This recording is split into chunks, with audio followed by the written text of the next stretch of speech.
कि अफीम चाटो, बेहोश रहो और मेरे को वोट देते रहो, इसके अलावा कोई सवाल ना करे। अपनी जेब से पैसा खर्च करके ये लोग ये आम आदमी पार्टी का चुनाव प्रचार करते थे, अपनी जेब से पोस्टर बनवा के लगाते थे। ये कि हम ऑटो वाले दिल्ली में सरकार बना दी और उस आदमी का सरकार तोड़ दी जो 15 साल से टिके हुए थे।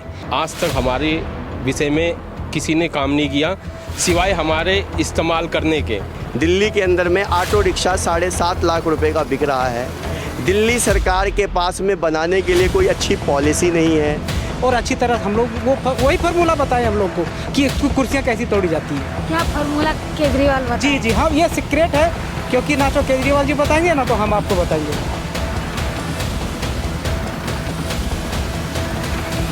अभी हमारे साथ मौजूद हैं एक ऑटो का परिवार, कह सकते हैं सारे जो हैं ऑटो चालक हैं और किसी न किसी समस्या से जूझ रहे हैं। दिल्ली के अंदर चुनावों का समय है, लोकतंत्र का जो महापर्व चल रहा है, वोट देने की बात यहाँ हम आइए जुड़कर जानते हैं ये इस बार किसको जिताएंगे और किसको हराएंगे।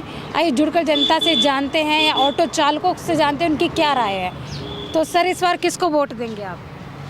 जी, हम वोट उसको देंगे जो हमारा सुनता है। कौन सुनता है आपकी? हमारा इस टाइम कोई नहीं सुनने वाला है। ना बीजेपी सुनती है, ना कांग्रेस सुनती है, ना आम आदमी पार्टी सुनती है। हम तो नोटा पे बटन दबाएंगे, या तो हमारा कोई ड्राइवर संगठन से खड़ा होगा उसको वोट देंगे। उसको वोट देंगे जी। बीजेपी हो या कांग्रेस हो या आम आदमी पार्टी हो, आज तक हमारे विषय में किसी ने काम नहीं किया सिवाय हमारे इस्तेमाल करने के। अब हम इस्तेमाल करना चाहते हैं, वो हमारे साथ मिल कर के काम करें, कोई भी आए, सदा दरबार खुला हुआ है। अच्छा, कहीं अभी कुछ समय पहले जब यह कहें केजरीवाल जब सत्ता में आते हैं, ऑटो चालकों को कहें एक वीडियोस भी कई वायरल होते हैं ऑटो चालक के साथ, चाहे वो दिल्ली की बात हो या गुजरात की बात हो, जहां केजरीवाल ऑटो के सगे संबंधी बने हुए नज़र आते थे और ऑटो चालक कहीं ना कहीं बेहद ही प्रसन्न थे केजरीवाल की सरकार से।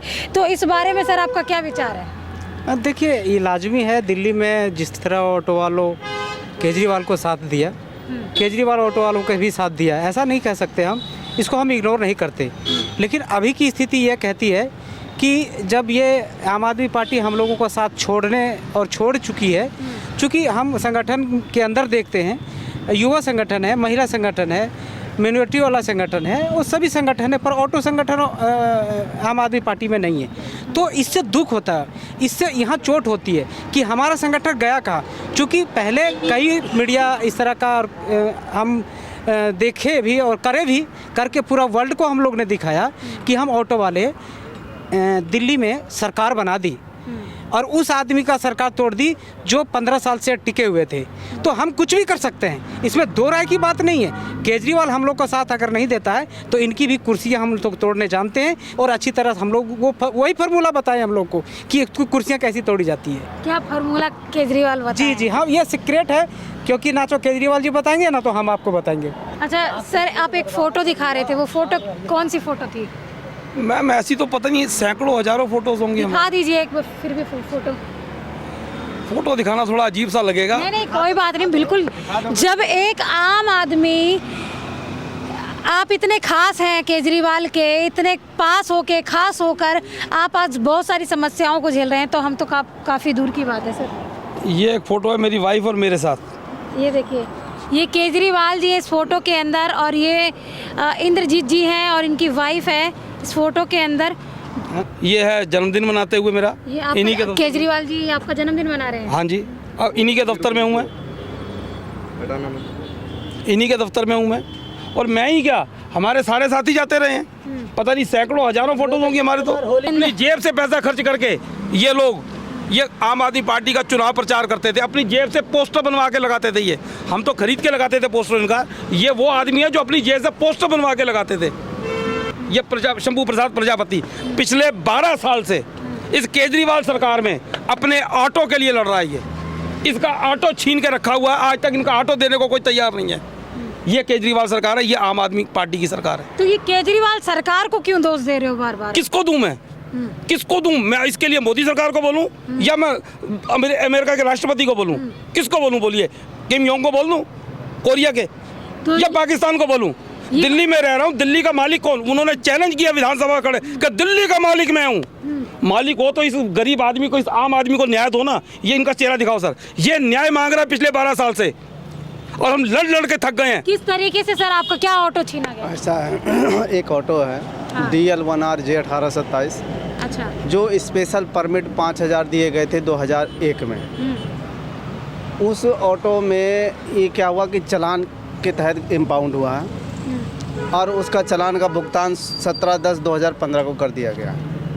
उसके बाद आज तक ऑटो इसलिए नहीं छोड़ा गया कि एक BD शर्मा नाम के इन्फोर्समेंट अधिकारी हैं, जो जिसको हम 5 नंबर के नाम से जानते हैं। उसने 25,000 रुपये मांगा था स्पेशल कमिश्नर KK दहिया के नाम पर कि KK दहिया साहब का कहना है कि 25,000 जब तक शंभू प्रसाद प्रजापति न दे, इसकी फाइल आगे नहीं बढ़ाना। केजरीवाल के PGMS से आज तक एक भी लेटर मुझे नहीं, किसी को नहीं आता है। सिर्फ ऑनलाइन पोर्टल बना हुआ है, अधिकारी ऑनलाइन देते। यहाँ तक कि LG साहब का पोर्टल बना हुआ है, NG साहब के पोर्टल में मेरी 3 शिकायतें पेंडिंग आज भी पड़ी हुई हैं।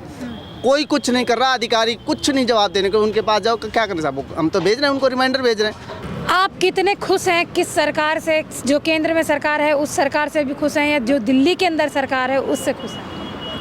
देखिए, भारत की जनता का दुर्भाग्य यही है कि जनता किसी भी सरकार को चुन के लाती है और वो ठगा हुआ महसूस करती है, चाहे वो कोई भी हो। आप देखेंगे कि 10 साल की केंद्र की सरकार में या 10 साल के दिल्ली की मौजूदा मुख्यमंत्री के सरकार में आप ये देखिए कि जब आंकड़े बताए जाते हैं कि बहुत सारे रोज़गार बढ़ गए और दिल्ली के लोगों की आय बहुत ज़्यादा बढ़ गई। अब आप देखेंगे अगर दिल्ली की आय लोगों की बहुत बढ़ गई तो ये 5 किलो राशन लेने के लिए 30 से 35 लाख एप्लीकेशन जो हैं राशन विभागों के अंदर में पेंडिंग पड़े हुए हैं, जो इसको 5 किलो गेहूं नहीं दिया जा रहा है, किसी भी कारण से नहीं दिया जा रहा हो। आप ये देखिए कि जिस सरकार को ऑटो रिक्शा, केजरीवाल एक ब्रांड था ऑटो रिक्शा के लिए और उसको इस ट्रेड में बढ़ावा देना था और इस ट्रेड को एक अच्छे ऑर्गेनाइज तरीके से ऑर्गेनाइज करना था, इसलिए उसको लाया गया था। लेकिन ये देखा गया कि 10 सालों की सबसे बुरी स्थिति में आज का दिल्ली का ऑटो रिक्शा चालक है। दिल्ली के अंदर में ऑटो रिक्शा 7.5 लाख रुपए का बिक रहा है। दिल्ली सरकार के पास में बनाने के लिए कोई अच्छी पॉलिसी नहीं है। हम आपकी राय जानना चाह रहे हैं कि आप क्या सोचते हैं कि क्या सारे भ्रष्ट नेता आम आदमी पार्टी में ही है, क्या BJP में नहीं है? दिल्ली भारत के अंदर में जितनी भी पॉलिटिकल पार्टियां हैं, क्या आपको लगता है कि अगर आप इन्हें दूध से धो दें तब भी ये साफ़ हो जाएंगे? कौन सी ऐसी पार्टी है जिसके अंदर भ्रष्ट लोग नहीं हैं? आपके झलको टीवी के माध्यम से एक भ्रष्टाचार का और खुलासा कर देता हूं और मैं मांग करूंगा इन्वेस्टिगेटिंग एजेंसी से उस खुलासे के बारे में जो जानकारी चाहिए वो हमसे मिल सकते हैं। वो है बैटरी ऑटो रिक्शा का घोटाला। बैटरी ऑटो रिक्शा आपने देखा होगा, पीछे सरकार ने लॉन्च किया था। हम ई ऑटो जिसको बोला जाता है, हम उसके खिलाफ कोर्ट में भी गए, उस पर रोक लग गई। फिर किसी कारण से वो दोबारा से आ गए ऑटो। अब उसमें इतना बड़ा भ्रष्टाचार है कि औरतों के नाम पर गाड़ी नहीं बिकी तो उन्होंने औरतों के नाम पर ब्लैक में बेची, जिसे आदमी चला रहे हैं। और हाई कोर्ट में कह रखा है कि ये गाड़ियाँ आदमी नहीं, औरतें ही चलाएंगी, औरतों ही गाड़ी को। फिर इन्होंने कंपनियों को गाड़ियाँ बेच दी। जो गाड़ी इंडिविजुअल ड्राइवर के नाम पे आनी थी वो कंपनियों के नाम पे बेच दी हैं इन लोगों ने, और कंपनियों के नाम पे RC और सारे डॉक्यूमेंट्स बने उन गाड़ियों के। और RTI में ये कहते हैं कि हमने किसी को, इंडिविजुअल पर्सन को ही दिए हैं, हमने किसी कंपनी को ऑटो दिया ही नहीं, बैटरी ऑटो। जबकि हज़ारों सैकड़ों ऑटो जो से हैं वो कंपनियों के नाम पे दर्ज हैं और उसके रिकॉर्ड हमारे पास है। RTI हमने लगा रखी हैं। कभी कोई इन्वेस्टिगेशन एजेंसी अगर उसके बारे में बात करना चाहे तो हम तैयार हैं, हम उनको सबूत देंगे। तो दिल्ली कि अफीम चाटो, बेहोश रहो और मेरे को वोट देते रहो, इसके अलावा कोई सवाल ना करें। प्रतिभा विकास को स्कूल ऑफ एक्सीलेंस देने से क्या बदलाव आ गया, मेरे को बता दीजिए। टीचर वही, स्टूडेंट वही, सब कुछ वही। कौन सा बदलाव ले आए मेडिकल क्षेत्र में? मैं चैलेंज करता हूँ, पहले 550 प्रकार की दवाइयों से इलाज होता था पेशेंट्स का। आज 120-125 दवाइयाँ हैं जिनके तहत ये सिर्फ इलाज होता है। सिर्फ 120-125 दवाइयों के तहत 400 दवाइयाँ गायब हो गई हैं मार्केट से।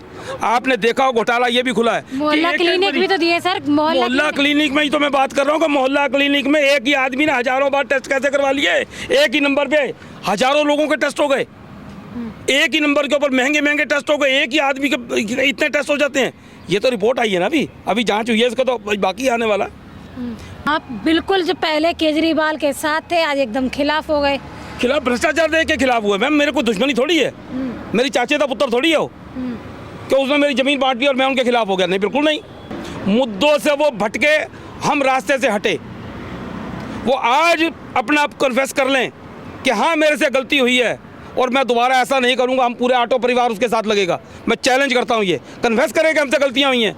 तो अब लास्ट में यही पूछना चाहूँगी कि अब जिसकी भी सरकार बनेगी, क्या गुहार होगी, क्या अपील होगी, क्या मदद मांगेंगे उनसे, ये बताएं। हम सिर्फ एक ही चीज़ मांगे, हम एक ही कहना हमारा कि रूल ऑफ लॉ चलना चाहिए। अगर मैं सही हूँ तो मेरा साथ दीजिए, मैं गलत हूँ तो मेरे ऊपर भी कार्रवाई कीजिए। अब तो खैर जब से ये शीश महल में गए हैं, हमें तो दरवाज़ा देखना नसीब नहीं हुआ इनका। वह शीश महल में हमें दरवाज़ा देखना नसीब नहीं हुआ।